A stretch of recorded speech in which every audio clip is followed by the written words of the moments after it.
여러분 안녕하십니까. 공직선거법 위반 혐의로 재판에 넘겨진 더불어민주당 이재명 대표에게 1심에서 징역 1년에 집행유예 2년이 선고됐습니다. 2022년 9월 8일 불구속 상태로 재판에 넘겨진 지 2년 2개월 만입니다. 오늘 사사건 건은 특집으로 이재명 대표 1심 선고 소식 전해드리겠습니다. 여야를 대표해서 법조인 출신 정치인 두 분이 함께하겠습니다. 어서 오십시오. 안녕하세요. 반갑습니다. 안녕하세요. 네, 징역 1년에 집행유예 2년을 선고했습니다. 대법원에서 확정될 경우에 이대로 확정될 경우에 이 대표는 의원직도 잃고 대선 출마도 불가능해지게 되는데요. 자, 이재명 대표가 오늘 재판에 넘겨진 것은 지난 대선 때 했던 두 가지 발언 때문입니다. 해당 발언들 들어보고 시작하도록 하겠습니다.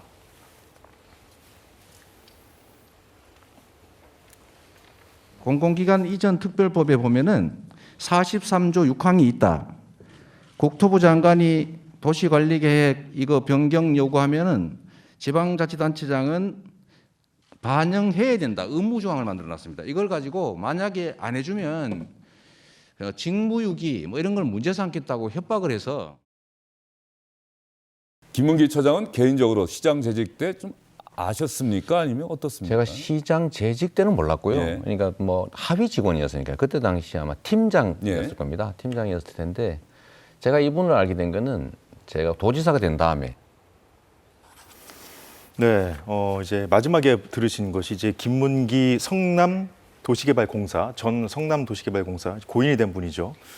이 개발 1처장 김문기 전 처장을 알았느냐는 그 질문에 모른다고 답한 내용. 그리고 한 가지는 백현동 한국식품연구원 부지 용도 변경, 자, 특혜 의혹과 관련해서 한 내용이고, 그리고 국토부의 협박을 받아서 한 것이다. 이 두 가지가 이제 문제가 됐던 것인데 이 두 가지가 이제 핵심 쟁점이었기 때문에 법원이 오늘 이 두 가지를 어떻게 판단을 내린 건지 그 두 분 말씀 좀 한번 들어보겠습니다. 송영훈 대변인. 예, 일단 백현동 부분은 전체 유죄로 지금 법원에서 판시를 한 거죠. 전부 유죄로 판시를 했는데 김문기 처장을 몰랐다는 부분과 백현동 용도 변경을 협박을 받아서 했다라고 한 부분 중에서 백현동 부분이 유죄 가능성이 단연 높다고 봤습니다. 왜냐하면 이것은 국토부 공문이 남아 있거든요. 네. 성남시가 당시에 국토부에 질의를 합니다. 그 한국식품연구원 부지에 관해서 네. 빨리 활용될 수 있도록 이렇게 그 적극적으로 하라라고 하는 그 취지가 그러면은 지금 아까 이재명 대표가 판례를 들고 설명을 한 당시에 공공기관 이전 특별법 43조 6항, 지금은 혁신도시법으로 법 이름이 바뀌었습니다. 예. 그 법에 의한 것이냐, 그 법에 의한 요구냐, 그다음에 용도 변경을 하라는 거냐, 이런 걸 공문으로 질의를 합니다. 국토부의 회신이 뭐라고 하냐면 혁신도시법 43조 6항에 의한 요구가 아니다.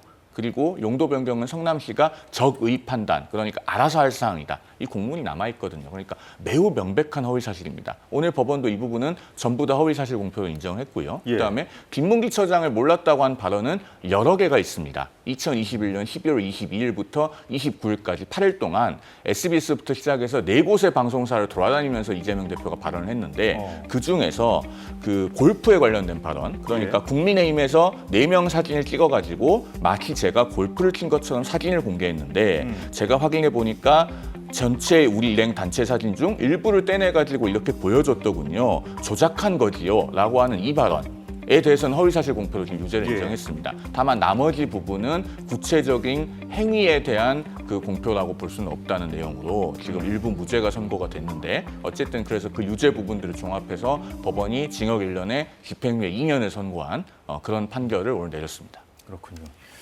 네, 어떻게 보셨습니까? 이승훈 부위원장. 일단은 좀 결과 자체가 집행유예 판결이어서 굉장히 좀 셌다. 그런 부분에서는 좀 아쉬움을 표현하고요.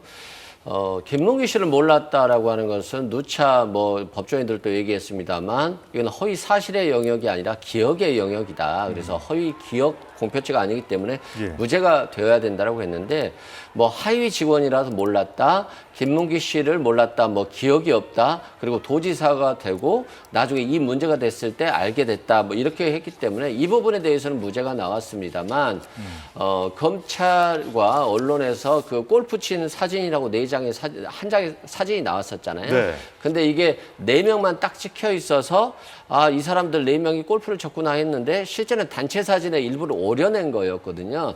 그래서 이 부분이 이제 이재명 대표가 조작됐다. 뭐 골프를 치지 않았다 뭐 이런 취지로 얘기를 했었는데 사진이 뭐 오려진 것은 맞습니다만 그 사진 자체의 얼굴은 그대로인 것이고 골프를 친 것이기 때문에 혹시 국민들로 하여금 골프 쳤는데 치지 않았다라고 허위 사실을 공표한 거 아니야? 이 부분에 대해서 한 부분에 대해서 유죄가 나왔고요. 백현동과 관련해서는 용도 변경이 국토부의 협박이었냐라고 하는 것 관련해서 국토부가 공문을 보내긴 보냈죠. 근데 국토부가 뭐 거기에 뭐 직무유기로 고발하겠다거나 이런 내용이 없었고 또 성남시에 뭐 강제한 건 아니다. 그렇기 때문에 이재명 대표가 스스로 판단에 의해서 이 백현동 부지 용도 변경을 한 것으로 보여서 이 부분도 유죄 판결을 내렸는데요.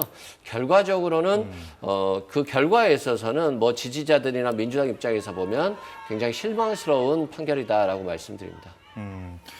네, 이제 백현동 그 개발과 관련된 국토부가 뭐 협박을 했다 이 발언 관련해서도요. 사실 그동안 이제 공방을 계속 주고받으면서 했던 것이 이제 이재명 대표가 경기도지사가 된 이후에 성남시청의 이제 직원들에게 이제 연락을 해서 뭔가 이제 관련 발언을 못하도록 했다는 그런 비판도 여당에서 하지 않았습니까? 그런 의혹이 제기되어 왔죠. 그리고 근본적으로 이 사건은 앞서도 말씀드렸지만 국토부 공문이 명확하게 남아있고 이 선거법 위반 사건의 재판 과정에서 국토부 공무원들 그리고 성남시 전현직 공무원들도 여러 사람들이 나와서 진술했습니다. 예. 이재명 대표의 주장과는 정반대되는 얘기를 했고요. 그중에 성남시의 한 전직 팀장은 이재명 대표가 증인신문 과정에서 직접 질문을 하기도 했습니다. 그랬는데 그 부분에 대해서 그 증인이 당시 국토부로부터 압박을 느끼지 않았냐라고 하는 질문에 전혀 그렇지 않았다. 그리고 이재명 당시 시장의 지시만 받고 일을 했다라고 증언까지 했던 그런 상황입니다. 그렇군요. 예. 이승훈 부위원장 한번 반론도 들어보죠.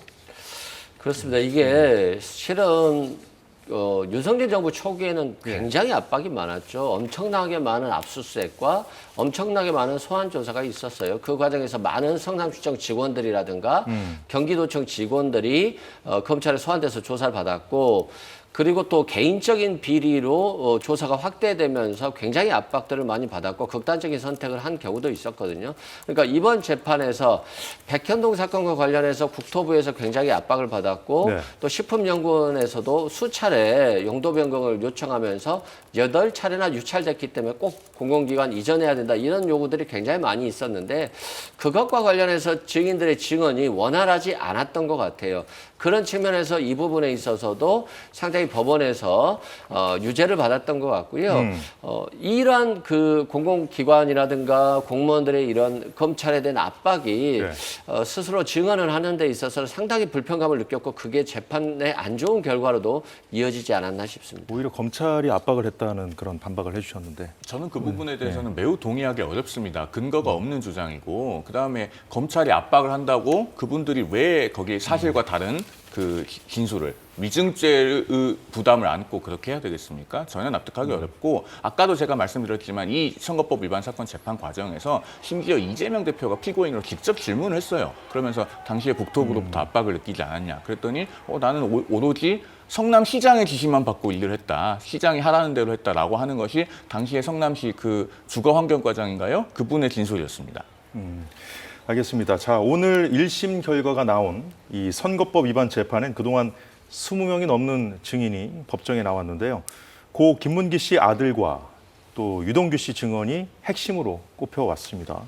이 두 사람의 과거 발언을 잠깐 들어보겠습니다. 그러나 단 한 가지 너무나 궁금합니다. 이재명 후보는 왜 어째서 아버지를 모른다고 기억이 안 난다고 거짓말을 하는 건지 궁금합니다. 성남시장 재직 시절 표창까지 받고 호주 네덜란드 트램을 같이 가고 유동규 본부장과 함께 골프까지 같이 친 아버지를 이재명 대선 후보는 기억하지 못하고 있습니다. 아버지의 아들로서 정말 납득이 가지 않습니다. 2인 카드 2대 빌려서 하나는 제가 쓰고 하나는 이재명 지사를 보좌하기 위해서 김문기가 직접 몰면서 해줬고요. 그런데 눈도 안 맞았다는 도저히 납득할 수 없는 상식적으로도 없는 말씀하시는 것 같은데. 네, 특히 이 고 김문기 씨 장남이라고 합니다. 자, 아들 지난해 법정에서 또 증인으로 나와서 증언을 한 바도 있는데요. 이 김문기 씨가 이제 생전에 이제 이재명 당시 성남시장과 통화하는 것을 본인이 여러 차례 목격을 했고 또 식사 도중에 밤늦게도 아버지가 전화를 받은 적이 있었다. 그리고 아버지가 성남시장에게 당시 뭐 대면 보고한다는 말도 본인에게 했다. 이렇게 증언을 했었거든요. 자, 이런 법정 증언들 그리고 유동규 씨도 이제 법정에서 증언대도 수고했었는데 이런 것들이 영향을 좀 어느 정도 미쳤다고 보십니까? 그렇습니다. 저 부분이 모두 다 헛된 내용이 된 것이 아니고요. 지금 아까 고 김문기 처장과 관련된 공소 사실 중에서 그 골프 부분 이외에는 무죄가 선고됐다고 해서 지금 저 부분이 의미가 없는 게 아닙니다. 오늘 재판부가 조금 전에 설명 자료를 내놨는데요. 이 골프 사진이 조작됐다라고 하는 그 발언에 관해서 왜 그것이 허위 사실 공표인지 그 이유를 설명하면서 김문기 처장과의 관계에 대해서도 그 이유에서 밝히고 있습니다. 그리고 아까도 제가 말씀드렸지만 그 일련의 발언들이 8일 동안 4곳의 방송사에서 한 것이라고 말씀드리지 않았습니까? 이 골프 관련 발언은 그중에서 가장 마지막에 2021년 12월 29일에 그 채널A에서 했던 발언이거든요. 예. 당시에 그 발언을 할 무렵에는 김문기 처장과의 관계에 비추어 봤을 때 충분히 사실관계를 확인하고 기억을 환기할 수 있는 그런 그 시간적 여유가 있었다라고 하는 것이 오늘 재판부의 설명입니다. 그렇군요. 사실 그 유동규 씨가 이제 태도를 바꾸고 이재명 대표에게 좀 불리한 진술을 하기 시작한 것도 이 김문기 씨를 몰랐다는 그 발언 때문 아니었습니까? 저는 개인적으로 뭐 그 부분에 대해서는 그렇게 생각하진 않아요. 왜냐하면 유동규 씨 입장에서도 보면 굉장히 많은 형을 선고받은 상황에서 김문기를 몰랐다라고 했기 때문에 이게 화가 나서 자신이 뭐 어떠한 사실관계를 밝히고 폭로한다라고 저는 생각하지는 않고요. 결국에는 본인의 뭐 형량이라든가 여러 가지 이익을 위해서 그러지 않았나 싶고요. 그리고 또 일부 공소 사실관계에 대해서는 아직도 유동규 씨가 기소가 안 된 부분이 있어요. 뭐 아마 그런 혜택을 받았기 때문에 아마 검찰에 협조하고 있는 거 아닌가 싶은데요. 좀 아쉬운 부분은 저기 골프 사진을 보시면 실은 4명이 찍은 게 아니라 여러 명이 찍은 사진이거든요. 근데 그 중에서 4명만 있는 곳을 딱 오려서 내다 보니까 마치 4명만 골프를 친 것처럼 했기 때문에 아마 이재명 대표가 여기에 대해서 좀 얘기를 하다 보니까 이게 좀 과하게 전달됐는지는 모르겠습니다만 실제 저런 사진이나 영상들이 공개된 상황에서 김문기 씨를 모른다, 기억이 없다라고 했기 때문에 그러니까 저런 행위 자체가 사진이 이미 언론이나 영상으로 공개되고 있는데 내가 모른다, 내가 한 행동을 하지 않았다, 이게 말이 안 되잖아요. 저런 사진과 있음에도 불구하고 지금 기억이 안 난다는 부분이었기 때문에 그런 부분에 있어서 재판부가 일부 하나라도 유죄를 인정한 부분은 좀 아쉽다 이런 생각이 들고요. 마치 이 검찰 조사를 받다 보면 실은 옆 사람도 조사받으러 가고 자신도 가고 또 옆 사람도 가다 보면 압박을 받는 건 뭐 당연한 거니까요.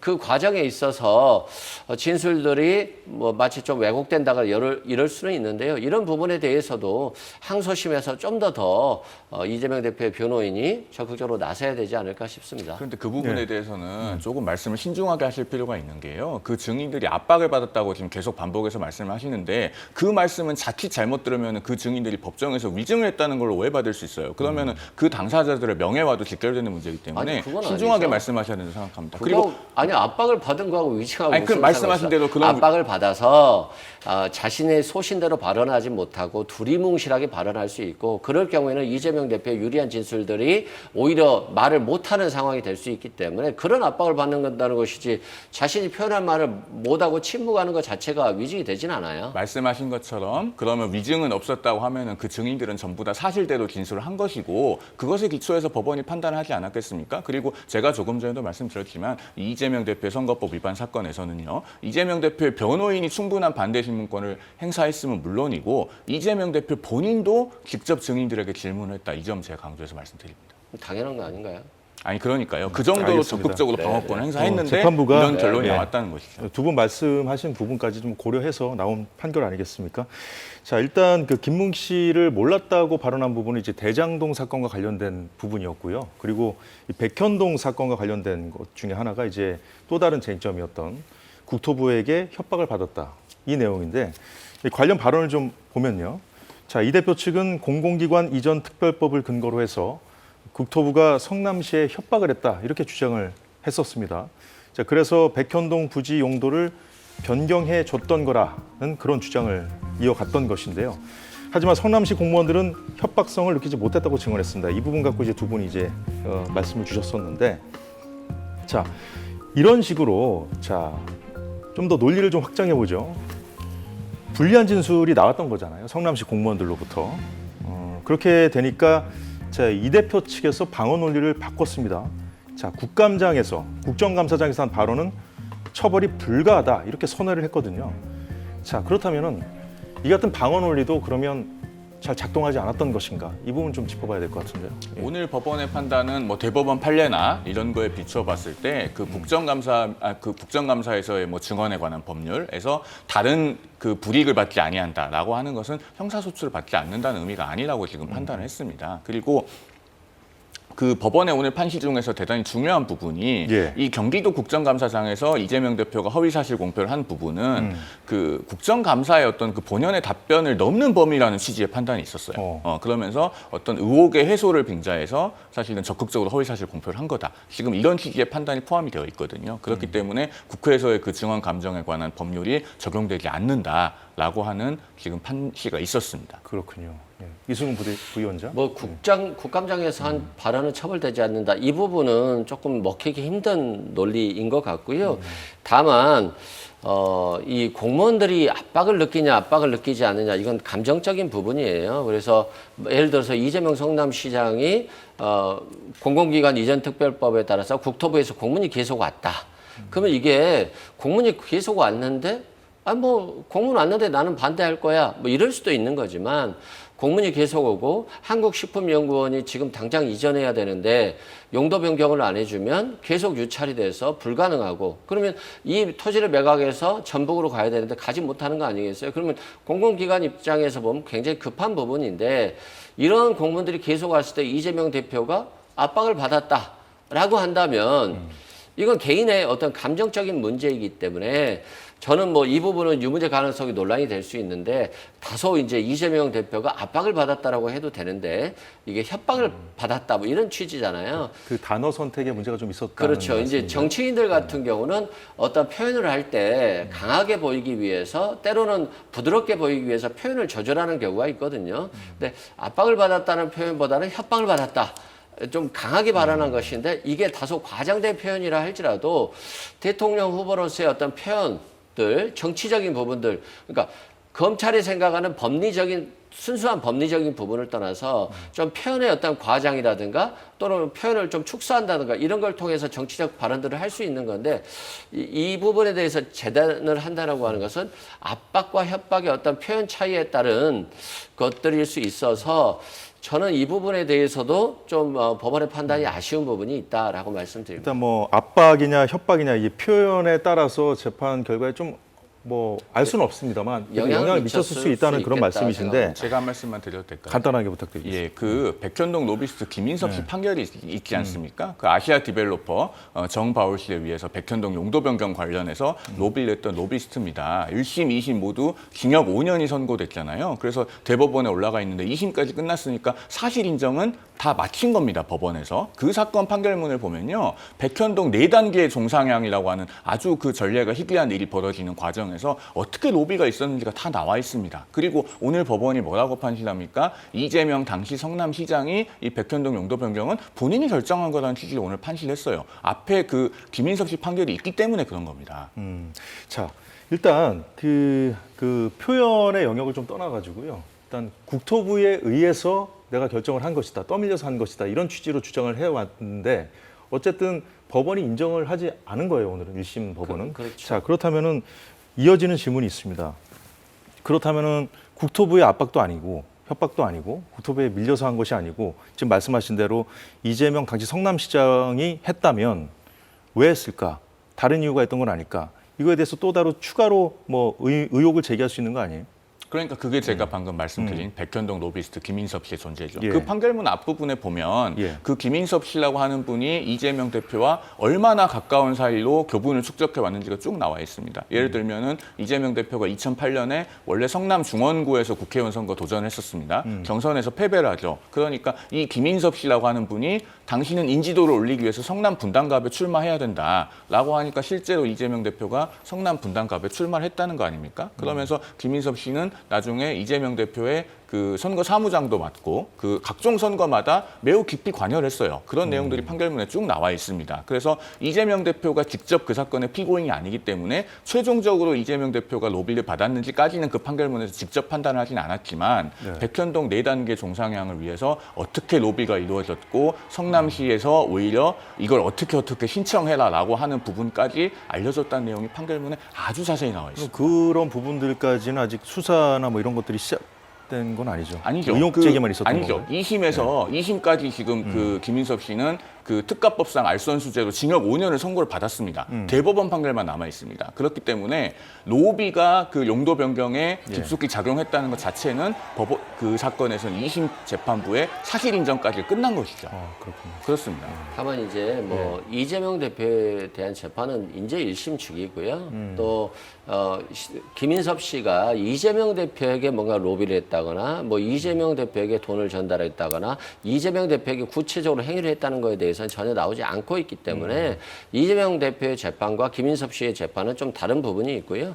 또 김인섭 씨와 정바울 씨 간의 지분과 관련한 돈 요구 관련해서 소송들이 많이 있었거든요. 그런 것들이 있기 때문에 서로의 다툼이 있는 것이고 또 이재명 대표의 재판과는 또 별개의 부분이어서 좀 1심 재판을 좀 지켜봐야 될 것 같습니다. 네, 지금 이제 시청자 여러분께서 좀 그 혼동을 느끼실 수가 있는 게 지금 말씀하신 재판은 그 백현동 재판을 말씀하신 겁니다. 네, 네. 이 백현동 재판과 관련된 사안 중에 하나가 이제 선거법 위반 그 쟁점 2가지 중에 한 가지였거든요. 그 부분에 대해서 짚다 보니까 이제 백현동 재판까지 말씀을 드렸다는 것 알려드리고요. 자, 오늘 선거법 위반 그 1심 선고가 끝나자마자 이재명 대표가 나와서 입장을 밝혔습니다. 잠시 들어보겠습니다.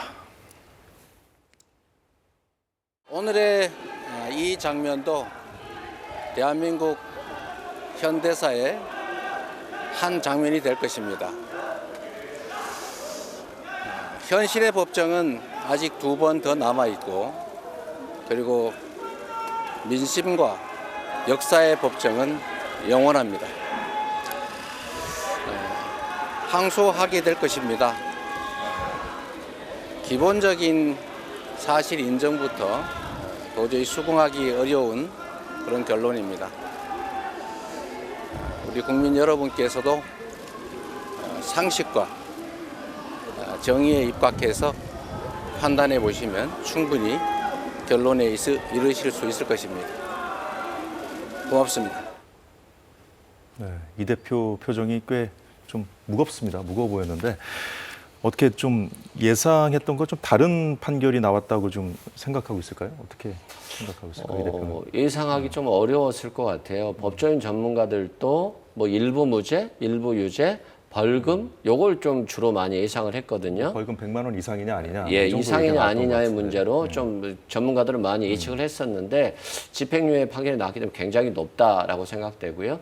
국민들께서 지금 윤석열 정부의 지지율이 낮은 건 뭐 이재명 대표에 대한 재판은 많습니다만 오히려 자신들의 잘못에 대해서는 수사도 안 하고 기소도 안 하고 재판도 안 받는다. 이런 논리 때문에 이건 이재명 대표의 재판은 공정과 상식에 맞지 않는다. 이런 것이어서 결국에는 이재명 대표가 재판을 나가고 계속 이렇게 부정적인 이미들이 보여지지만 오히려 반대로 윤석열 대통령의 지지율은 많이 떨어졌었거든요.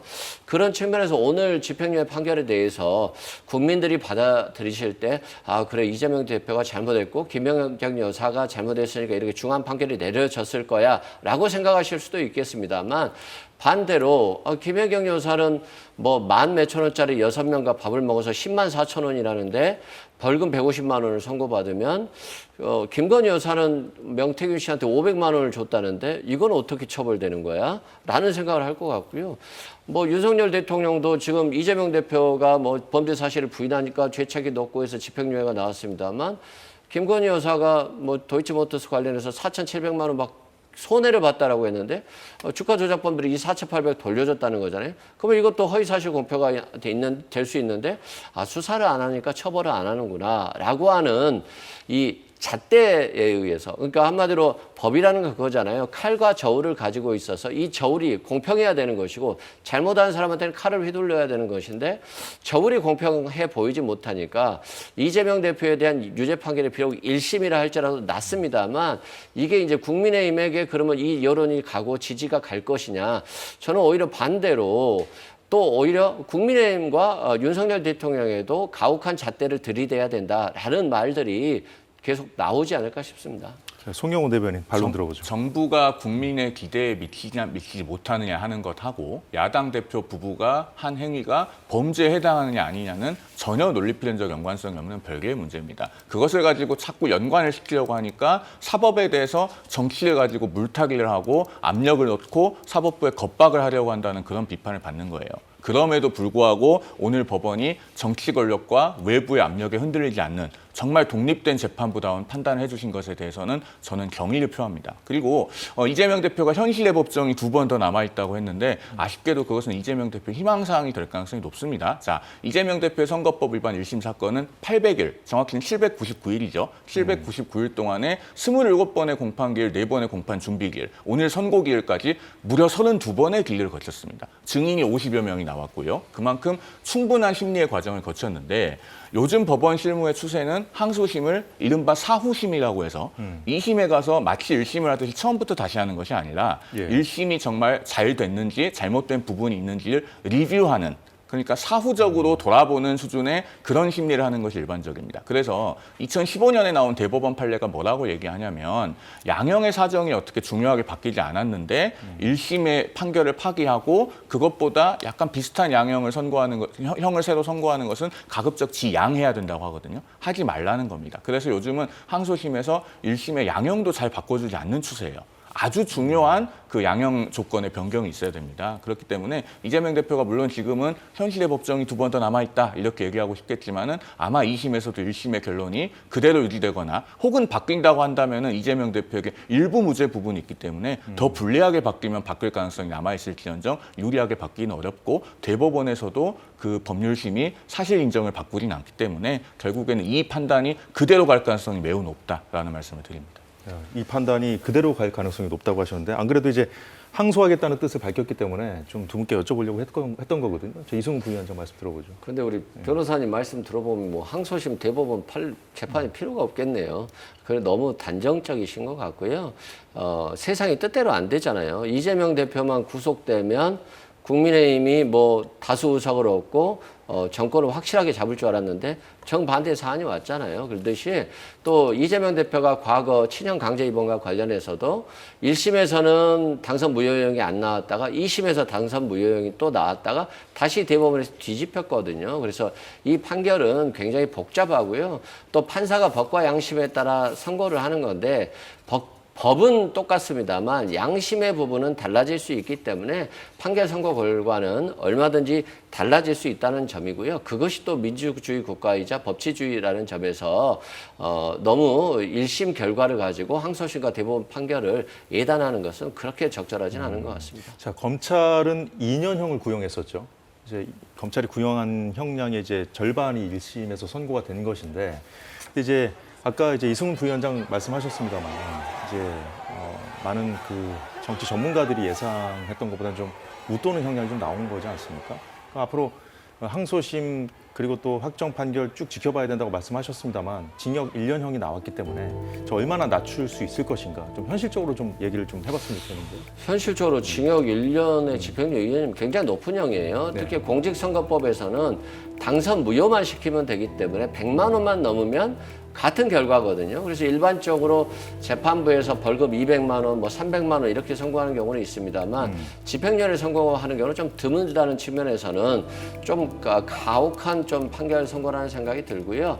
다만 이제 제가 아쉬웠던 부분 중에 가장 큰 건 김문기 씨를 몰랐다, 김문기 씨를 기억이 없다, 이 부분은 허위 사실보다는 기억의 관점에서 좀 더 바라봐야 되기 때문에, 만약에 사람의 기억과 관련해서 비록 이게 좀 그게 거짓인 것 같은데 이런 생각이 든다 할지라도 사람의 기억이 안 난다라고 하는 부분까지도 이렇게 검찰이 재단하기 시작한다면 검찰의 뜻에 따라서는 얼마든지 당선된 국회의원이 됐든 지방의 의원이 됐든 지방자치단체장이 됐든 굉장히 어려운 위치에 처할 수도 있거든요. 그래서 이게 검찰이 기소하면 유죄가 되고 기소하지 않은 자에게는 혜택이 돌아갈 수 있는 것이기 때문에 김문기를 모른다 이 부분에 대해서는 조금 더 법이 엄격하게 적용을 해서 무죄 판결이 나왔어야 되는 것인데, 이 부분에 대해서는 좀 상당히 좀 유감스러운 부분이 있습니다. 이제 이승훈 부위원장께서 이제 아까도 말씀을 하셨고,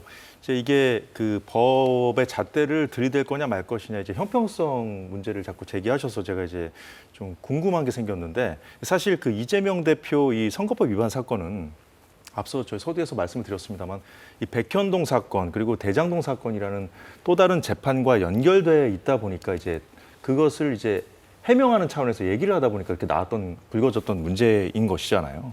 근데 사실 백현동 사건도 그렇고 대장동 사건도 그렇고 이 형량이 가벼운 사안들은 아니거든요.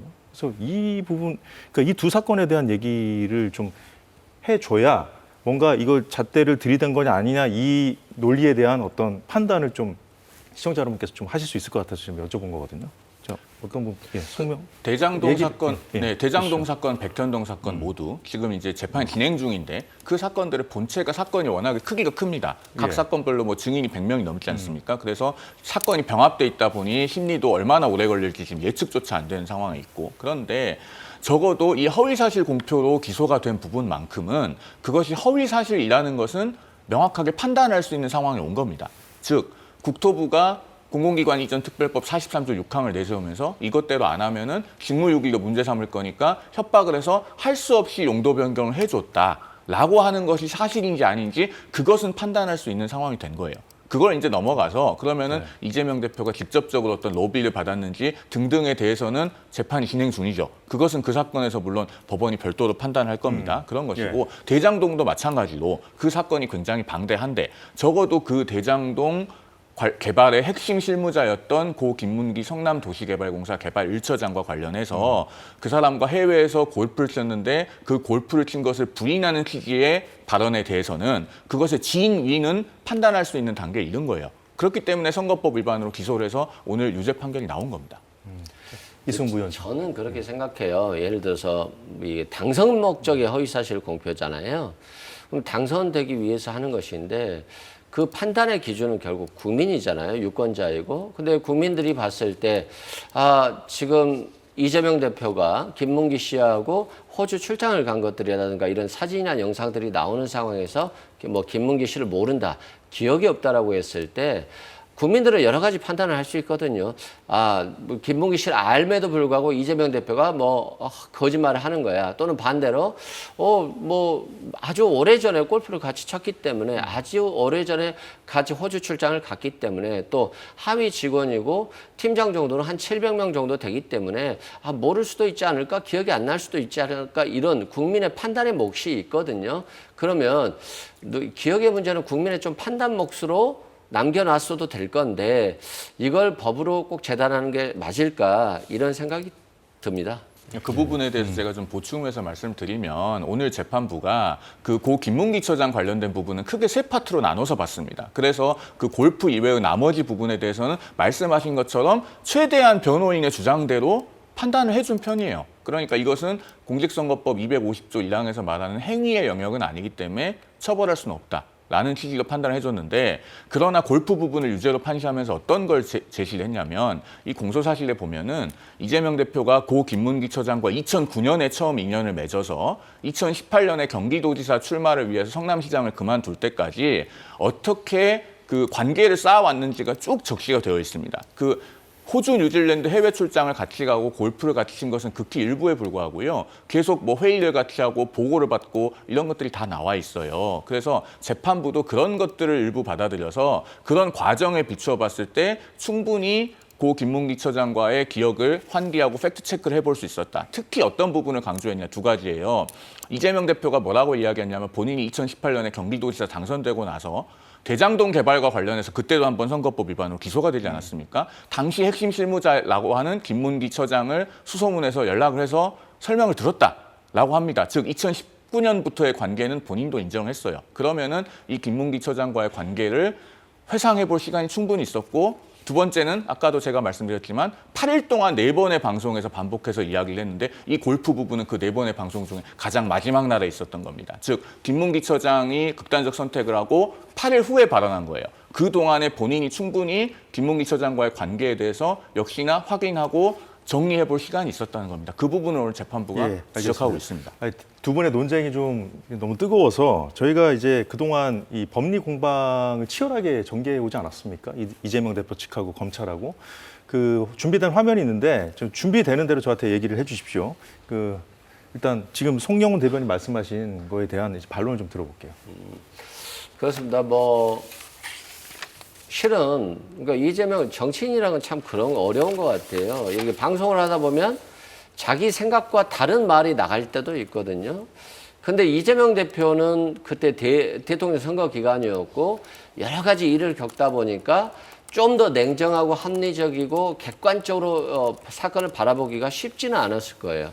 그런데 저도 그 당시도 평론을 했었습니다만 TV에서 계속적으로 이재명 대표가 트램을 타고 김문기 씨가 옆에 있는 거라든가 또 김문기 씨랑 같이 사진 찍는 거라든가 심지어 채널 A에서도 다 나가고 있었거든요.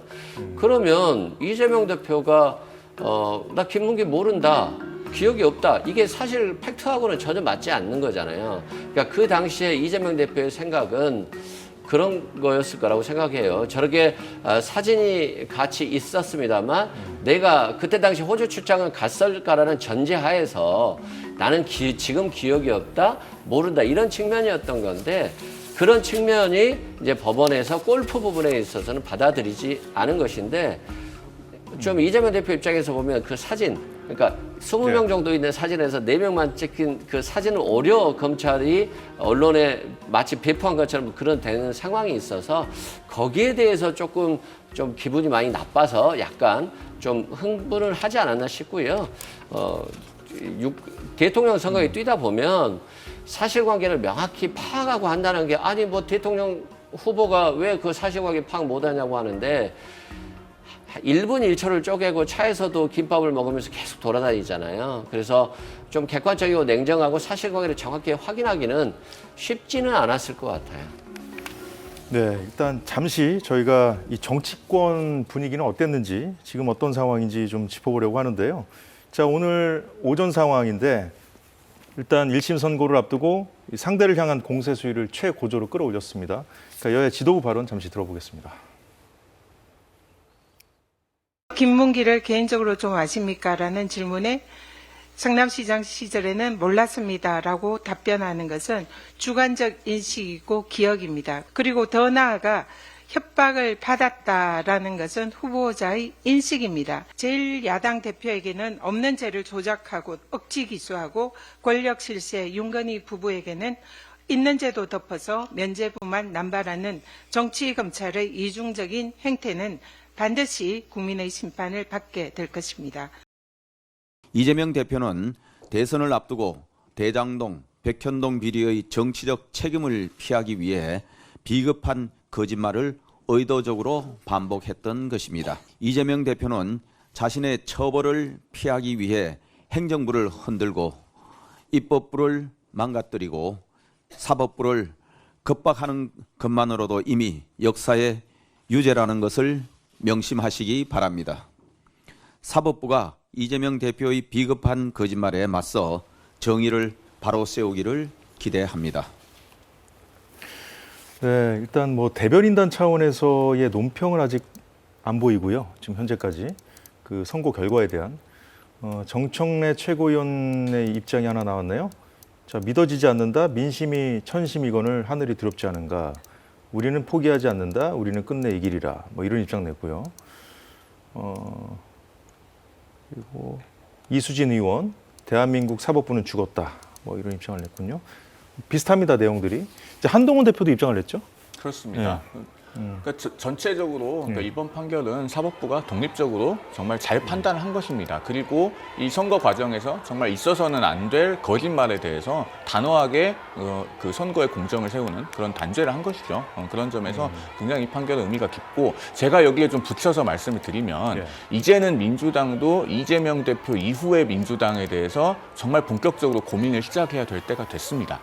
선거법에는 633 원칙이 있지 않습니까? 그래서 1심 6개월 이내, 2심 3개월 이내, 3심 3개월 이내에 재판을 반드시 마쳐야 한다고 공직선거법 270조에서 규정을 하고 있어요. 그러면 오늘 이후로 이재명 대표에게 주어진 시간은 이제 아무리 길어야 6개월입니다. 2심 3개월, 대법원 3개월. 그러면은 민주당도 계속 이재명 대표의 거짓을 두둔하고 옹호할 것이 아니라 이제는 정말 이 사건을 냉철하게 되돌아보고 무엇이 사실인지 다시 한번 파악을 해본 다음에 정말 이제 이재명 대표의 그 거짓을 옹호하는 길과는 결별하고 새로 태어나야 될 때가 됐다. 저는 그런 말씀을 꼭 드리고 싶습니다. 예. 이승훈 부위원장. 민주당 걱정해 주셔서 감사합니다. 그런데요, 지금 김건희 여사 특검에 대한 얘기들이 있는데 지금 뭐 이번에도 거부권 행사할 걸로 저는 보여져요. 잘못한 게 없는데 왜 거부하죠? 특검을 거부하는 사람이 범인이라고 하셨잖아요, 윤석열 대통령께서. 그리고 이번 명태균 사건 관련해서도 공천에 관여한 적이 없다고 하시잖아요. 그런데 녹취록에는 분명히 김영선 해주라고 했는데 말이 많네. 그리고 그 다음날 바로 김영선 되잖아요. 그런데 그 녹취록이 나왔음에도 불구하고 윤석열 대통령 관여한 적이 없다고 하시잖아요. 그럼 이 거짓말은 어떻게 하실 거예요? 그리고 또 왈가왈부한 적도 없다라고 했는데 왜 특검을, 명태균 특검과 김건희 여사 특검을 왜 거부하는 거죠?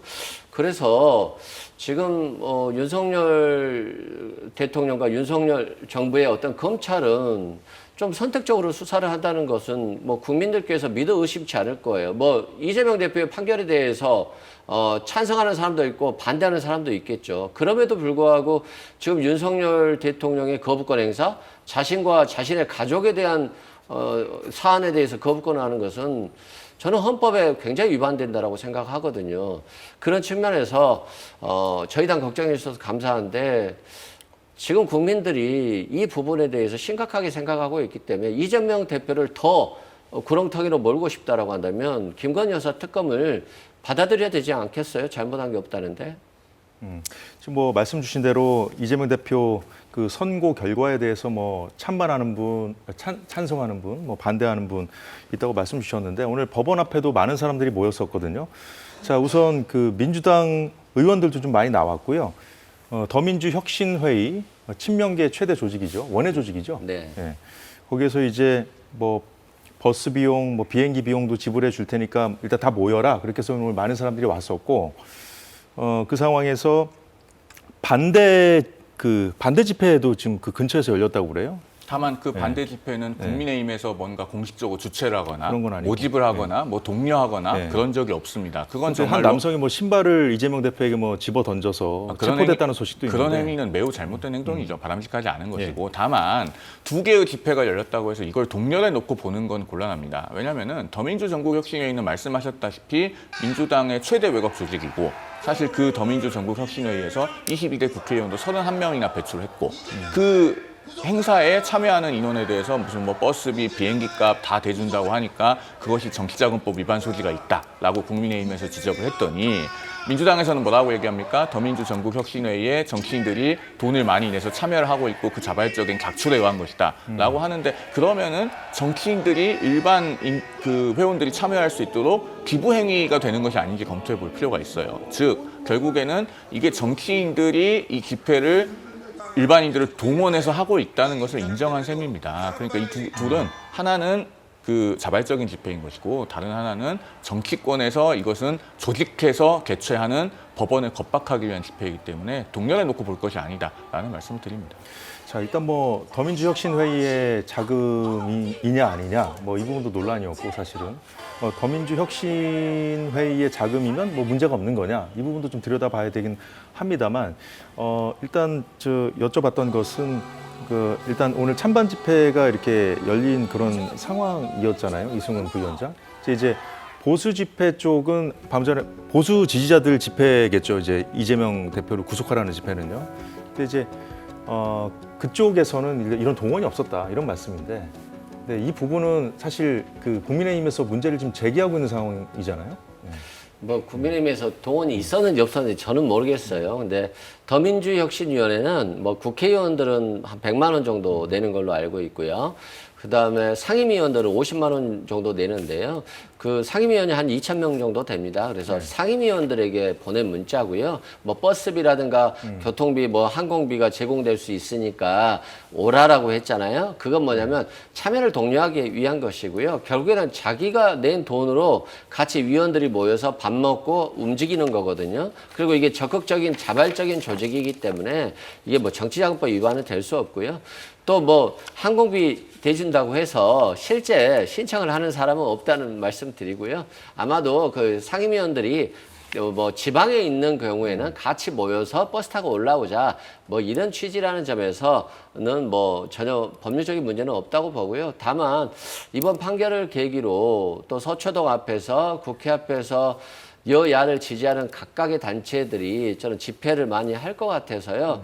좀 안타까운 상황이죠. 지금 경제도 안 좋고 민심도 안 좋은 상황에서 국론이 계속 분열되고 있기 때문에 나라 전체로 보면 굉장히 좀 암울한 시기다라고 말씀드립니다. 이제 그 한동훈 대표도 그랬고 이제 추경호 원내대표 반응도 나왔군요. 이제 사법부의 결정에 경의를 표한다. 뭐 이런 취지예요.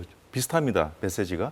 자, 그런데 이제 이렇게 뭐 장애 집회도 이번 주말에 또 있죠. 이렇게 하니까 이제 여당에서는 이렇게 조직의 어떤 힘을 동원해서 이제 법원 앞에 모이고 이런 식으로 하니까 이제 사법부가 그럼에도 불구하고 그 압박에도 불구하고 이제 법리대로 판결을 내렸다. 이제 여당에서 그렇게 얘기를 하는 거거든요. 지적을 하는 거예요. 그거야 뭐 네. 여당의 생각이고요. 뭐 만약에 뭐 야당 대표에 대해서 야당 대표 부인에 대해서 뭐 압박이 당연히 있죠. 그럼에도 불구하고 사법부는 법과 양심에 따라 판단해야 되는 것이고요. 네. 다만 이제 양심이라고 하는 것은 판사에 따라서 달라질 수 있기 때문에 양심의 기준은 그런 측면에서 이재명 대표나 민주당 지지자들은 항소심과 대법원 판결을 기다리고 있다라고 말씀드리고 결국에는 야당 대표를 네. 이 정적을 그리고 지금 여론조사를 보면 차기 대통령 후보 1위인데 누구를 안다 모른다로 그리고 압박이 있었냐 없었냐라고 하는 좀 지엽적인 문제들로서 결국에는 상대를 칠 수 있다라고 한다면 결국에는 대통령이 된 자는 그냥 거부권으로 끝나고 대통령이 안 된 사람 저는 뭐 대통령 선거 기간이 굉장히 길잖아요. 한 6개월인데 그 사람 따라다니면서 좀 허위사실로 보일 수 있는 발언만 계속 모아다가 대통령 당선된 이후에 검찰이 수사한다라고 한다면 당선 무효형이 나오지 않겠어요? 그런 측면에서 우리가 이번 판결에 대해서 엄중한 것도 또 우리가 과시해서는 안 되지만 또 이번 판결을 통해서 정적들이 쉽게 제거될 수 있다는 측면에서도 굉장히 우리가 주의 깊게 바라봐야 된다라고 말씀드립니다. 이 말씀에 대해서는 송영호 대변인 반론을 잠깐 들어봐야 될 것 같은데. 전혀 지엽적이지가 않죠. 자, 왜냐면요. 우리가 허위사실 공표에서요. 전형적인 유형이 어떤 게 있냐면 우리가 선거 때 중앙정부 부처 공무원들을 후보들이 많이 찾아갑니다. 그러면서 무슨 공약서 같은 거 전달하고 오는 경우 많이 있거든요. 그러면은 중앙부처에서 정치적 중립의무 때문에 그런 것들에 대해서 확약을 잘 안 해줍니다. 그런데 후보들이 공약할 때 어떤 그 허위사실 공표를 많이 하냐면 나 국토부 장관 만나서 뭐 어떤 사업에 대해서 확약을 받았다. 어떤 사업을 추진하기로 약속받았다. 이런 것들을 주장합니다. 허위사실 공표로 기소해서 많이 처벌되거든요. 그건 왜 그렇습니까? 그런 약속이 없었는데 있었다고 하기 때문에 허위사실 공표가 되는 거예요. 마찬가지로 국토부로부터 협박을 받은 적이 없는데 협박을 받아서 용도 변경을 했다. 없었던 사실이 있었다고 하는 측면에서는 똑같은 겁니다. 매우 본질적인 거예요. 허위사실 공표의 전형적인 유형과 다를 바가 없고 그래서 전혀 지엽적이지 않다라는 말씀을 드리고요. 그다음에 조금 전에 그 더민주혁신회의 집회에 관련해서 뭐 위법이 아니니까 괜찮다고 하셨는데 사실 야당에서 그동안에 정부를 비판할 때 많이 그 비판해 오셨던 지점이 그러면은 법에만 위반되지 않으면 괜찮냐였거든요. 그런데 지금 똑같은 논리를 말씀하고 계세요. 사실은 서초동 법원 코앞에서 선고일 당일에 저렇게 많은 사람들을 모아서 재판부에 압력을 넣는 집회를 하는 게 온당한 일입니까? 오늘 얼마나 재판부가 법원이 압력을 느끼면은 저녁 8시까지 법원 청사 일반 차량은 출입이 금지되고 재판부가 퇴근할 때 법원 경비대가 동행한다고 합니다. 이런 일이 있어서는 안 되는 거잖아요. 네, 1심 선고 결과에 대한 말씀 여기까지 듣고 자, 아직 1심입니다. 예, 1심이지만 이 정치권의 이목이 이렇게 지목된 이유, 집중된 이유, 민주당이 여론전에 사활을 건 이유, 자, 1심 결과에 따라서 앞으로 2심, 3심 확정 판결이 어떻게 나올지 가늠해 볼 수 있기 때문인데요. 자, 그에 따라서 이재명 대표의 정치적 입지 그리고 대선 구도에 지대한 영향을 미칠 수밖에 없기 때문에 향후 정치권 상황을 좌우할 특급 변수임은 분명해 보입니다. 자, 저희가 사실 오늘 그 판결이 예상보다 좀 빨리 나와서 여러 가지 시나리오를 좀 준비해 봤는데 자, 벌금 100만 원 이상 이제 확정 시 이 화면을 좀 준비해 주시죠. 아직 1심 판결이기 때문에 예, 확정이라 할 수 없는데 일단 뭐 예상보다 좀 많이 나왔기 때문에 앞으로 어떻게 될 것인지. 자, 일단 오늘 나온 대로 된다면 이제 뭐 의원직 상실하고 피선거권 박탈되는 거 아니겠습니까? 벌금 100만 원 이상만 확정되면 그렇게 되는데 자, 이렇게 됐을 때 향후 전국은 어떻게 돌아갈 것인가? 자, 국민의힘은 단일 대우로 뭐 대화 공세에 집중하게 될 것으로 이제 단일 대우를 사실상 대통령 담화 이후에 좀 한 목소리를 내는 식으로 좀 이제 당이 좀 집중하는 그런 상황이었잖아요. 거기에 좀 더 힘을 더 보태지 않을까 하는 생각이 들고, 자, 민주당 같은 경우에는 이제 당 내부가 좀 시끄러워질 수 있다는 그런 관측이 사실 나왔었잖아요. 자, 두 분은 향후 전국 전망을 어떻게 하고 계신지 좀 들어보겠습니다. 네. 뭐 민주당 내부에서 아무래도 이런 부분들이 좀 충격적으로 다가오긴 할 것 같아요. 다만 그럼에도 불구하고 이재명 대표가 굉장히 어려운 고비들을 많이 넘겼거든요. 또한 지금은 이재명 대표나 또 민주당 지지자들이나 또는 당원들이 절대적으로 이재명 대표를 지금 지지하고 있는 상황이어서 1심 판결만 가지고 뭐 흔들린다라고 보기에는 굉장히 어려울 것 같고요. 그래서 지금 뭐 대안으로 누가 떠오른다 이런 것들은 지금 떠오르면 더 큰 그분들에게는 굉장히 부정적인 이미지가 될 것 같고요. 좀 잔잔하고 또 단단하게 지금 1심 유죄 판결에 대해서 민주당 지도부가 그리고 당원들이 좀 결집을 하지 않을까 싶습니다. 또 뭐 반면에 국민의힘 입장에서도 또 지지자들은 일단 1심에서 유죄 판결이 이재명 대표가 나왔기 때문에 보수 지지자들도 다소 결집할 것으로 봐요. 뭐 윤석열 대통령의 어떤 실정보다는 이런 이재명 대표에 대한 유죄 판결에 따라서 결집은 좀 효과는 있을 것 같은데요.